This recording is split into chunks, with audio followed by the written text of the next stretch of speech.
Evan Curtis, a stop motion animator. Today I'm going to talk about my love of action figures. So first off, before we get into toys, I've got two books that I highly recommend on the subject. Plastic Culture by Woodrow Phoenix and Toy Giants. These are both really beautiful books with a lot of fantastic photographs that cover a little bit of the history of toys, but also a lot of the art of toys in terms of the newer phenomenon of designer toys, vinyl toys, also known as urban toys. I'm going to read a couple of quotes from Plastic Culture by Woodrow Phoenix. This will give you a little context of my love of toys and probably everyone's love of toys. He says, "Toys are cultural objects that are shaped by the values, ideas, obsessions, fashions, and technologies of the society that produce them. Through them, we can understand the people who possess them. The toy has become the blank canvas of the 21st century." And then the last quote from Woodrow Phoenix: "As a toy absorbs and reenacts plans, secrets, ambitions, and desires, it becomes an essential part of the owner, both carrier of and linked back to intense personal experience. A toy is a memory palace." So today I'm going to show you some of the toys that I have in my collection, which go back to my childhood. So yes, they very much are a memory palace of who I was as a kid. They've encapsulated those narratives, those battles that I had in the woods behind my house or the lake growing up. And I will talk to you about some of my newer toys, my designer toys. Not mine, I didn't design them, but I just simply bought them online. So let's get started. All right, this one, Space Patrol. This isn't actually a vintage toy. This is a retro looking toy. Now, it's made of tin, and that's what most vintage toys are going to be. You have plastic being invented in the early 1900s. The early form of plastic was called Bakelite, and that came out around 1907. Now, Bakelite was really hard, so you didn't get the toys that we have today. It's not until World War II or post-World War II that we end up with plastic as we know it today, and that's what gave us the toy medium. Without that form of plastic, none of these action figures would exist today. So let me talk about... This one is my original Bucky O'Hare action figure. So this one's about probably 25 years old and is based on the graphic novel comic that was then turned into a kids animated series in the early 90s, also a Nintendo game. Most of these action figures come from pre-existing franchises, most of the time toy lines. And what had happened is Ronald Reagan becomes president in the 80s and deregulates the Trade Commission for television, which means you can now advertise to children. And that's where all of these half-hour toy commercials spring up in the form of animated series. So G.I. Joe, Transformers, My Little Pony, Bucky O'Hare, all of this stuff exists as a commercial to sell the products. So those animated shows in the 80s, especially Masters of the Universe, He-Man and the Masters of the Universe, those were all just half-hour commercials. If you watch them today as an adult, you're like, wow, these shows... yeah, they don't quite hold up as much, but they're incredibly creative, and they gave us this wonderful medium of all of these action figures. So Bucky O'Hare, environmentally conscious cartoon about a human boy, like every human child watching these, can identify with this character who goes to help Bucky and his space cadets basically save the universe. This is my Chuck Norris action figure. It's kind of got a loose arm. You can hear it squeaking. All right, these next two are Medieval Spawn and Spawn. These are based on Todd McFarlane's comic series, Spawn. Now, I should say, or little disclaimer, I never read comic books growing up. I was not into comic books, but I absolutely loved the action figures. Why I find that important is that many toys are based on franchises or previous intellectual properties, meaning they come with an inherent meaning. They come with a role, right? So you buy He-Man or She-Ra and you know what their role is in the cartoon, and so you act out that role, whether it's Star Wars toys or anything. Not knowing the comic source material for a lot of these characters allowed me to walk into a toy store and look at something and say, that is such an appealing, cool action figure. I can imagine myself as that character. I don't know what their powers are. I don't know what their backstory is. It's me, and I'll invent that. And that was part of the creative process. And that's why I think it's perfectly fine if you don't know the source material where a lot of these toys are coming from. What I liked about Todd McFarlane's Spawn, colors, you got red, white, and blue on medieval Spawn. You got nice spikes, but the figures are really solid. These are great sculpts and molds of these characters. You get an open hand, which is perfect for grabbing your character and body slamming them or throwing them off a cliff. And you've got these nice, solid fists. Oh, these are great for punching other action figures. So that was always important to me, is what were their hand shapes like? Can they either hold weapons or are they good for punching?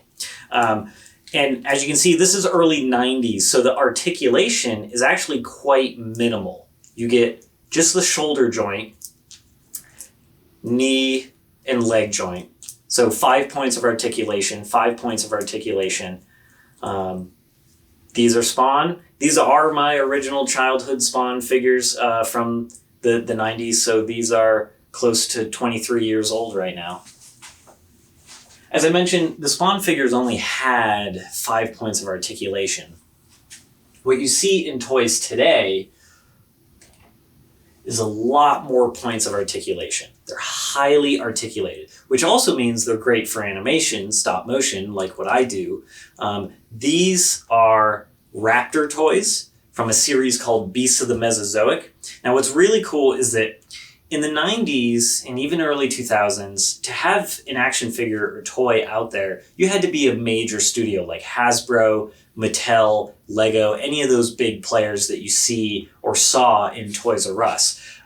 Today, with Kickstarter, this toy was funded through Kickstarter. It's part of a series called Beasts of the Mesozoic, and you can still buy them online, and it's highly articulate. And there are so many action figures now that are being produced through Kickstarter and Indiegogo, where you've got a lot of indie artists making their own action figures. And it's fantastic. There's a whole boom in action figures today because you don't have to be a major studio anymore to make these. And now designer toys. So this is Konatsu, which is a cat version of Godzilla. It's basically just a little cat monster, cute cuddly animal monsters. These are not meant to be played with. They're not really articulate. They're more display. Now, what I love about these is that it completely changed my mind about the toy medium. At first, when I saw designer toys, I thought, okay, they're not really toys, because the whole point of a toy is that you play with it. And it creates these memories and these narratives, right? You're interacting with it. It has to be interactive. And so when designer toys were first coming on the market about 8 to 10 years ago, I didn't quite get it. And I thought, you know what, they're not toys because you can't play with them. They don't articulate. They're meant to be displayed. Now I realize, and what I love about them, is the fact that they are art. They're no different than sculptural works of art. They're no different than paintings, fine art, photography. This is a fine art piece. Yes, it's adorable too. It's a little cat alien flying a UFO. How is that not adorable? And to me, this is fine art. This is really cool. And so I've started collecting designer toys as well, because they are inspiring and they are art. Now let's talk about Star Wars. So I've got quite a few of the newer Black Series Star Wars figures, which are really cool, nicely done. And I also have most of the ones from my childhood from the 90s. But I even have a couple of original Star Wars toys. And this one is what's left of Obi-Wan Kenobi. It's his head. And some of you might be like, you ruined Obi-Wan, the original Star Wars action figure. It doesn't matter. This isn't valuable. A lot of people think original Star Wars toys are still really valuable. A few prototypes are, yes, but for the most part, your collection of Star Wars toys, unless they're in a mint condition box, are not worth anything. And that's mainly because, I guess this is just my personal theory on it. Once eBay came out, eBay is wonderful. I wouldn't be able to do my work without eBay. Every figure, every puppet, every item that I have in my movies, I buy off eBay. So it's absolutely necessary. But what it also did is it showed that, especially with like the case of original Star Wars toys, they were valuable in the 90s. That's when you could sell original Star Wars toys for a lot of money. Now you're not going to get that much for my General Akbar figure. It's original. This is probably there's probably 100 other people selling this exact figure on eBay right now. Some are probably trying to get $75 for it, but most are listing it for like $5. And what that means, I'll just set these up. The reason eBay kind of killed the value in this is it just showed that everybody has original Star Wars toys or rare figures.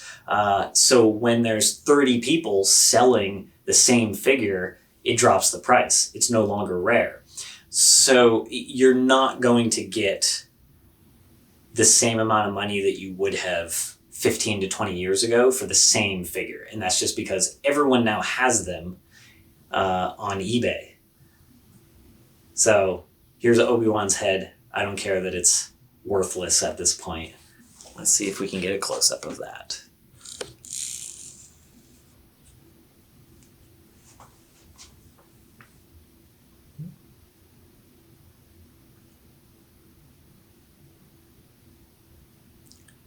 Original Obi-Wan Kenobi as Sir Alec Guinness from the Star Wars trilogy.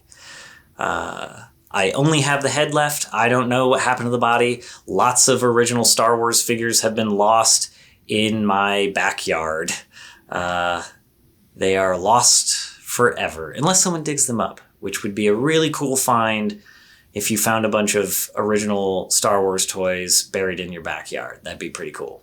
I keep the head because, I'm not going to throw the head out, but at the same time, these figures aren't really that valuable in terms of, there's not a lot of monetary value on these because you can easily find original Star Wars figures on eBay now.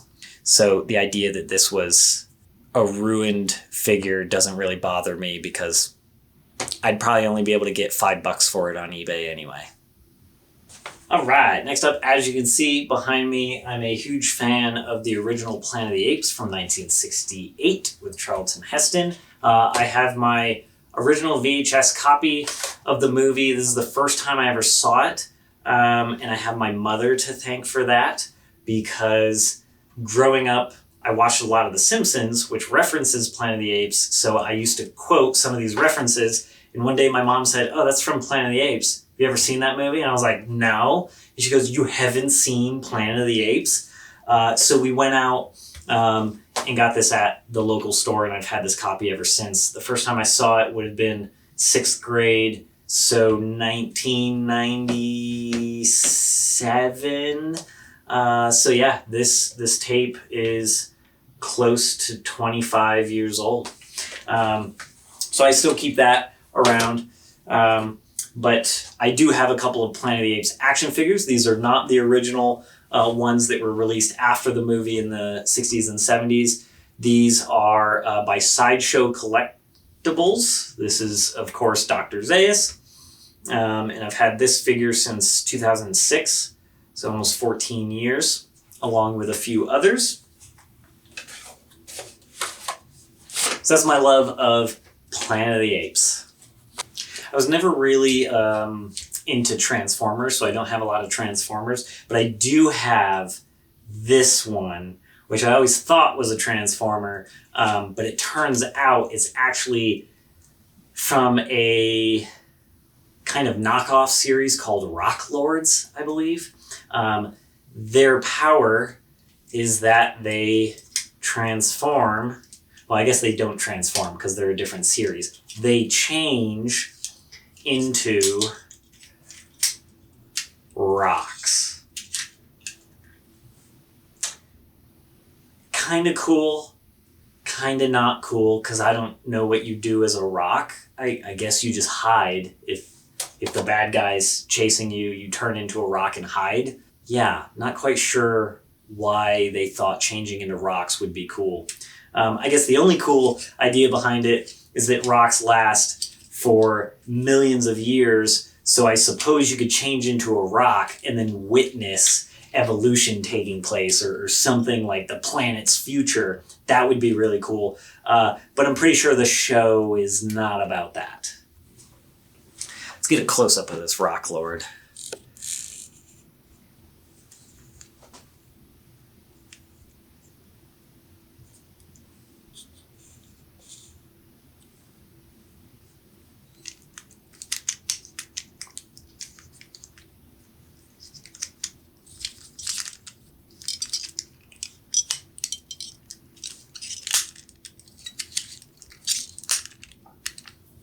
And now no one will ever know where you went because you are a rock.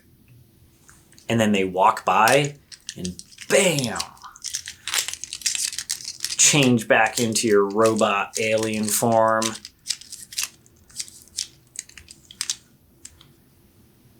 Now, what's really cool is you've got early action figures, not a lot of articulation. You know, I'd say the heyday of action figures was like 80s and 90s. 5 points of articulation, pretty solid figures. Then they become a little more detailed and you start to get into designer toys, less articulate, not really meant to be played with. And now you have a mixture of designer toy and action figure. The function of an action figure with the art of a designer toy coming together in a lot of different ways. One of the more exciting series coming out right now are these samurai Star Wars figures, where they've reinterpreted Star Wars as a samurai series. They're highly detailed, like designer toys. They are a work of art, but they're also highly articulate as well, like a functioning action figure. So you can display them or play with them or animate them. These are really exciting.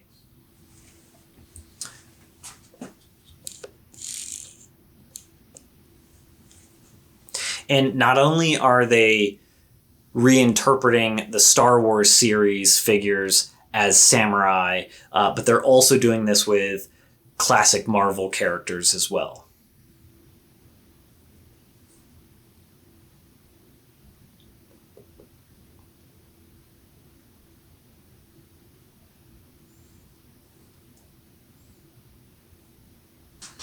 As we move more towards realism or more realistic action figures, they're highly articulate. Some of these Spider-Man figures or some of these Marvel action figures, they'll have 60 points of articulation. Even their fingers have digits. To me, sometimes that's a little overkill.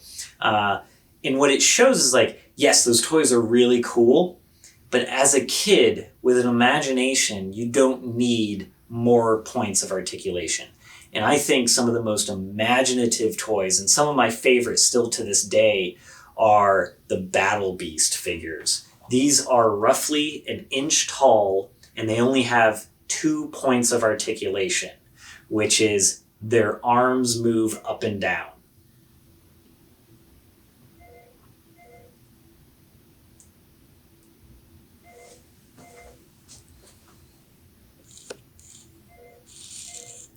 that phone's going to ring for a while.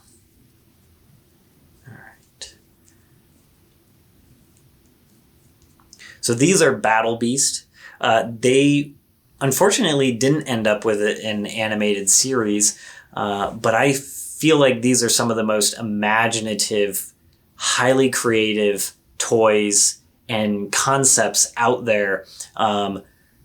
Beast characters with space armor and weapons. They represent the 4 elements of the earth, so wind, water, and fire, which is what is displayed on their chest or would be, but most of the time these have fallen off. The porcupine one still has his or her elemental symbol on there. But I just absolutely love the world that these characters make you think of. They're so intriguing, and they've only got 2 points of articulation, and they're an inch tall. What's great about being an inch tall is that they easily fit in your pocket. So when your parents drag you to church for an hour on Sunday, this is pre-smartphones, pre-mobile devices to occupy you for that hour. As a 8-year-old, I would sneak Battle Beast into church and just have little battles and play with these characters in the pews because they were so tiny. No one knew what I was doing. It was fantastic. So these are Battle Beasts. These are some of my favorite, and I've had these since I was a kid. Some of these are my older brothers, which means they are potentially older than me. So they're definitely about 30 or more years old.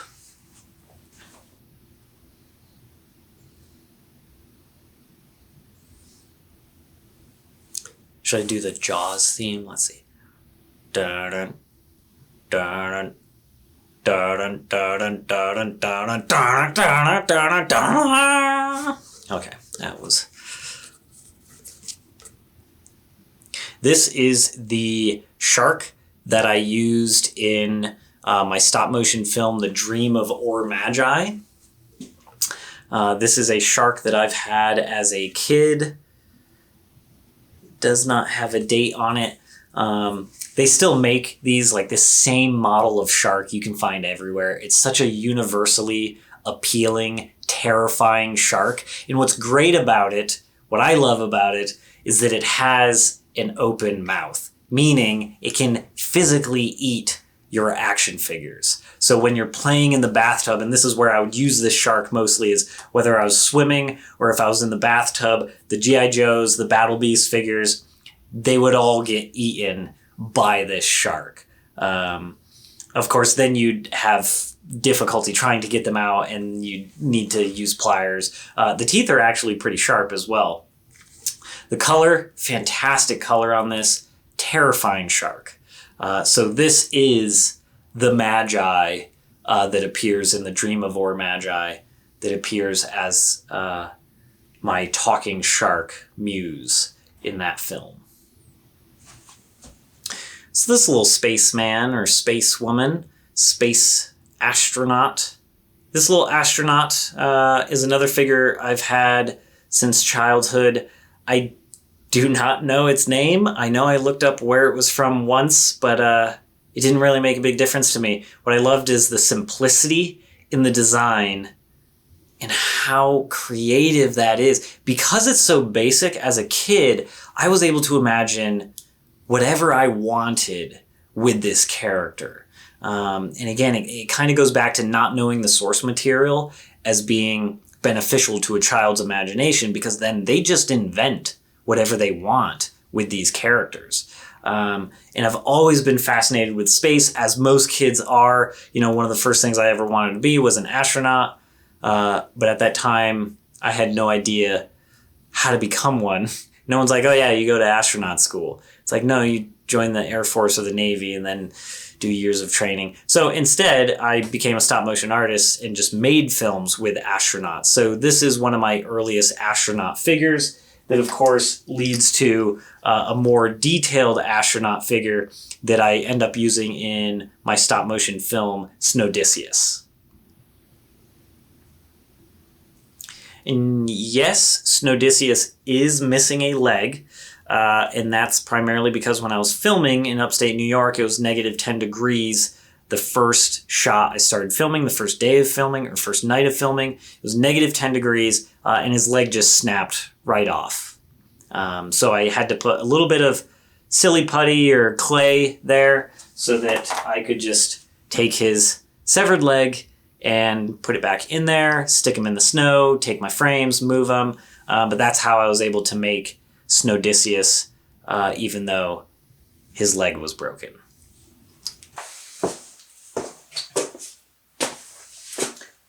All right, so I am in my stop motion studio.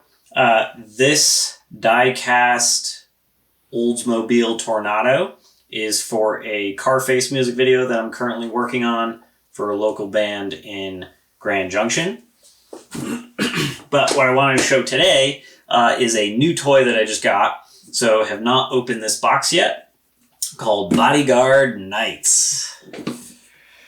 Now, why I purchased these is because I'm also a, I guess, fantasy nerd. And I was like, oh, I would love to make a stop motion with knight toys. I don't know what the story is going to be. I just loved how detailed these figures were. So they are 1/12 scale, which means they're about 7 inches tall. Now, traditionally, to get this kind of detail in a figure, you'd have to go with a 12-inch figure, 1/6 scale. That's where a lot of the detail was. So for toy manufacturers to finally be producing this kind of detail with articulate figures in a smaller scale is really awesome, primarily because it's a lot cheaper. So I can afford these figures, whereas trying to make a movie with 10, 12-inch figures of this detail would just cost a fortune. Even comes with a miniature sword. It comes with the rest of the armor in here. The sword is metal. It's not even plastic, which is really cool. There is another figure underneath. So this is a 2-pack.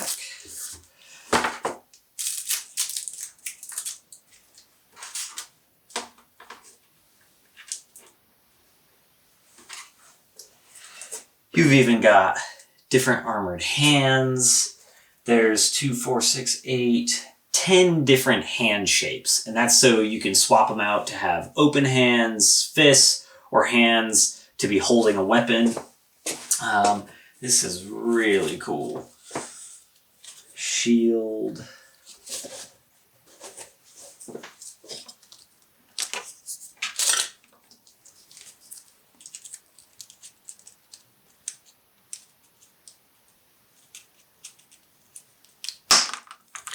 What's amazing is that this is all just rubber and plastic, but it's painted so beautifully that you really can't tell.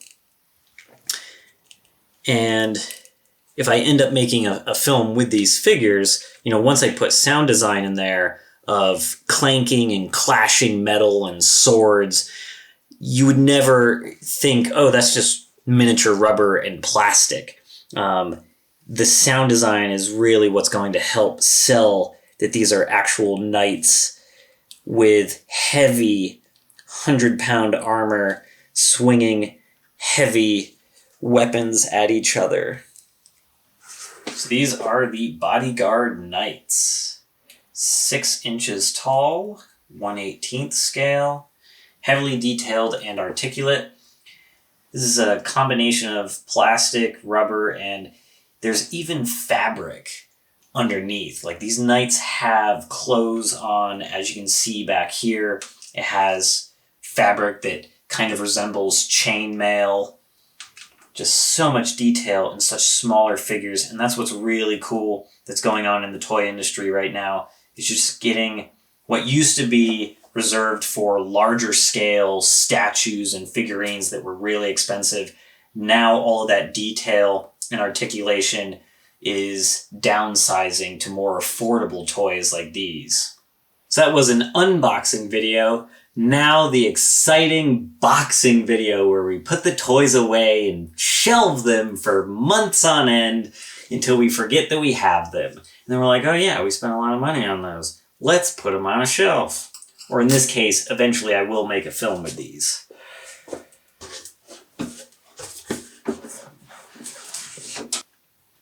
So this music video is for the local band Carface, which involves animating these miniature die-cast muscle cars, or just this one, which is 1/18 scale. And then I've got a miniature 4-inch skeleton in there, and I'm going between 1/18 scale and 1/6 scale with a larger skeleton figure for some of the close-ups in the interior. Dashboard shots inside the car, that'll be a completely separate set piece as well. So hopefully this music video will be out in January of 2021. All right, so here I am at home. I'm going to show you a few of the toys I have on display here. This side is all movie characters. I've got Ashley Wood's Ghost Horse and Blind Cowboy figure, which is a mixture of designer toy and articulate action figure. And then, of course, I've got more Battle Beast figures. I mentioned earlier about Star Wars toys not being as valuable because of things like eBay. What's great about eBay is that, well, it's great. It's also maybe not so great because you'll end up spending a lot of money on nostalgia. Oh, so for example, I mentioned some of my favorite toys as a kid were the Todd McFarlane Spawn toys. And this is specifically Pilot Spawn. I never had Pilot Spawn as a kid, so I had to buy him on eBay as an adult. Of course, getting a toy as an adult isn't nearly as exciting as I would have been if I was able to find this Spawn toy in a toy store when I was 12 years old. So the story behind this is, back in the day, you'd have to go to KB Toys, Caldor. If you were lucky, you had a Toys R Us in your town. And you'd go and look for these toys, and each one would have a card back that would show you all the other toys in that series or all the other figures in that series. And Pilot Spawn was on the back of one of those. And I always thought, wow, does he look cool? I really want that figure. And I could never find him in the store. And this was, of course, before eBay, before Amazon, before the internet. So if you couldn't find something in the store, you were never going to find it. You couldn't go up to the clerk and be like, hey, this is what I'm looking for. Can you order it? Because they most likely would have said, no, we're just going to get a shipment from Hasbro or whatever manufacturer, and it's going to be full of stuff. We don't know what it is. So there really wasn't a way to find these. And that's what made toys valuable back then, is because they were hard to find. So if you had something like this and you knew someone looking for one, you could potentially sell it for quite a bit. Whereas today, now, if you couldn't find anything as a kid, you just go on eBay, you go online and find it. So now I have Pilot Spawn that I didn't have as a child. Thank you, Internet. Some more recent action figures that I have been collecting is a series called Acid Rain. And what's really cool about these figures is that they are 1/18 scale, so like these smaller G.I. Joes, 3.75 inches. And they're highly articulate, highly detailed, as you can see in this figure's facial features and scarf. But the newest ones that I just got from them, let's unbox these. This is another example of mixing designer toy with the functionality of an action figure. And what's amazing is that there's a resurgence in these figures, this scale, the 1/18 scale, mainly because the smaller the toy, the cheaper it's going to be, and the easier it's going to be to make them because it's less material. Now, why there's a resurgence is mainly because of 3D printing technology. It's a lot cheaper. Most people have 3D print, or some people have 3D printers at home, so they're able to make their own toys. And you can see these on Kickstarter. You see them everywhere, which is really cool that so many people are getting involved in doing this. So Acid Rain, I really like these figures. Let's get close-ups. And of course, they all come with their own special weapons. This is a figure by the artist Ashley Wood. This is a great example of designer toys meeting the functionality of action figures. So it's highly detailed, as you can tell, with just some of the dusting and wear and tear that's put into the fabric on the poncho that he's wearing. But at the same time, it's highly articulate like action figures. So you can pose them however you'd like, or it's perfect for stop motion animation. 2001 Space Odyssey Astronaut, before he's sent out into space by Hal to be turned into a baby. Perhaps the appeal of Battle Beasts also had to do with the fact that they weren't really a part of a larger franchise. They didn't have a movie, they didn't have an animated series, so they were these mysterious creatures in spacesuits that, as a kid, you could just invent your own stories and narratives for them. You could figure out who the bad guys were, who the good ones were. You could figure out who the heroes and villains were, but there was nothing pre-established for them, and that was always really appealing. And despite being so small, they still have this quality of being larger than life.